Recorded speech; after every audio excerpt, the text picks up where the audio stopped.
విరాట్ కోహ్లీ మరోసారి చరిత్ర సృష్టించాడు. రాంచీ వేదికగా జరిగిన తొలి వన్డేలో దక్షిణాఫ్రికాపై కోహ్లీ సెంచరీ చేసి రికార్డులు బ్రేక్ చేశాడు. ఈ శతకం విరాట్ వన్డే కెరియర్లో మరో మైలురాయిగా నిలిచింది.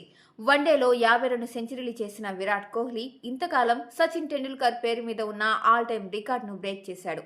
ఒకే ఫార్మాట్లో అత్యధిక సెంచరీలు చేసిన రికార్డు ఇప్పటి వరకు సచిన్ టెండూల్కర్ పేరు మీద ఉంది. సచిన్ టెండూల్కర్ టెస్టుల్లో 51 సెంచరీలు చేశాడు. విరాట్ కోహ్లీ ఇప్పుడు వన్డేలో 52వ సెంచరీని నమోదు చేసి సచిన్ను దాటేశాడు. దాంతోపాటు దక్షిణాఫ్రికాపై అత్యధిక సెంచరీలు చేసిన ఆటగాడిగా కూడా కోహ్లీ నిలిచాడు. గతంలో సచిన్ టెండూల్కర్, డేవిడ్ వార్నర్ 5 సెంచరీలు చేయగా కోహ్లీ 6వ సెంచరీతో రికార్డు నెలకొల్పాడు. సచిన్ టెండూల్కర్ టెస్టులో 51, వన్డేలో 49 సెంచరీలతో కలిపి మొత్తం అంతర్జాతీయ క్రికెట్లో 100 సెంచరీలు చేసిన ఏకైక క్రికెటర్గా నిలిచాడు. ఇప్పటి వరకు ఈ రికార్డుకు దరిదాపుల్లో వచ్చిన ఆటగాడు లేడు. కానీ కోహ్లీ 83 సెంచరీలతో సచిన్ తర్వాత స్థానంలో నిలిచాడు. మరో 17 సెంచరీలు చేస్తే విరాట్ కోహ్లీ కూడా 100 శతకాలతో రికార్డు సృష్టించొచ్చు.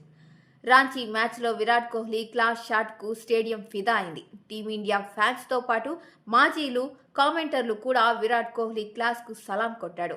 సిక్సర్లు, ఫోర్లతో వింటేజ్ విరాట్ను గుర్తు చేశాడు. విరాట్ కోహ్లీ, రోహిత్ శర్మ భాగస్వామ్యం కూడా జట్టు భారీ స్కోర్ చేయడంలో కీలకంగా మారింది. విరాట్ 135 పరుగులు చేయగా రోహిత్ 57 పరుగులు చేశాడు. విరాట్ కోహ్లీ మరో రికార్డు కూడా అతి చేరువలో ఉన్నాడు. అంతర్జాతీయ క్రికెట్లో 28,000 పరుగులు చేసిన ఆటగాళ్ల జాబితాలో సచిన్ టెండూల్కర్, కుమార్ సంగక్ మాత్రమే ఉన్నాడు. సౌత్ ఆఫ్రికాతో సిరీస్కు ముందు 28,000 పరుగుల క్లబ్లో చేరాలంటే కోహ్లీకి 337 రన్స్ కావాల్సి వచ్చింది.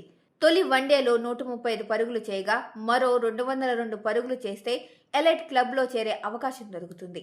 మరి ఈ సిరీస్లోనే 28,000 పరుగులు పూర్తి చేస్తాడా, లేక మరో సిరీస్ కోసం ఎదురు చూడాలా అనేది మనం వేచి చూడాల్సిందే.